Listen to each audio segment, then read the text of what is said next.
High, আমি শ্যামা। আজকে আমি একটা নববর্ষ লুক ক্রিয়েট করব, আর সেটার জন্য আমি একটা হ্যান্ডমেড জুয়েলারি বানাবো। এটা হলো সেই কাপড়টা যেটা দিয়ে আমি জুয়েলারিটা বানাবো ভেবেছি। আর আমি ভেবেছি এটা দিয়ে একটা চকার বানাবো, তো দেখা যাক কি বানানো যায়।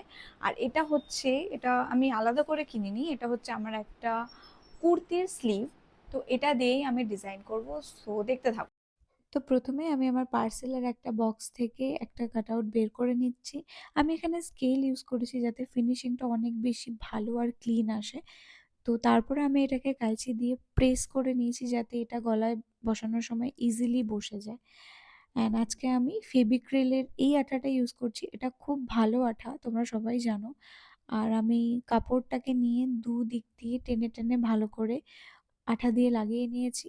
অ্যান্ড দেন আমি মধ্যেখানে একটা ফুটো করে সেখানে এক জাম্প রিং দিয়ে আমি একটা কড়ি অ্যাড করেছি, তোমরা দেখতেই পাচ্ছো। অ্যান্ড কড়িটা অ্যাড করার পরে ভাবলাম কিছুটা ডেকোরেশন করা যায়, তো আমি এখানে এই মিররগুলো নিয়ে নিয়েছি। এগুলো আমি লিপ্পান আর্টের জন্য কিনেছিলাম। আমার কাছে আর কিছু নেই ইউজ করার মতো, তো এগুলো দিয়েই কাজ চালাই। তো আমি এখানে ছোট ছোট কিছু রাউন্ড মিরর অ্যাড করে নিয়েছি সাইডে, আর মধ্যেখানে একটা লম্বা টাইপের মিরর অ্যাড করেছি। আর ইয়াররিংসের জন্য আমি দুটো স্কোয়ার বেস কেটে নিয়েছি, কারণ আমি ভেবেছিলাম ইয়াররিংটা খুবই সিম্পল রাখবো। আর এখান থেকে দুটো স্টাড নিয়ে আমি ইয়াররিংসের পেছনে লাগিয়ে দিয়েছি। এগুলো আমার পুরোনো একটা ইয়াররিংসের স্টাড।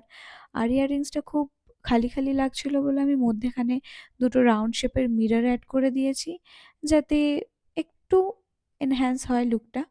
আর পরে আমি একটা চুড়িও বানিয়েছিলাম, বাট সেটার ক্লিপ নিতে আমি ভুলে তো গেছি। চোকারটা এখানে রেডি হয়ে গেছে। তো এবার ফাইনাল লুক।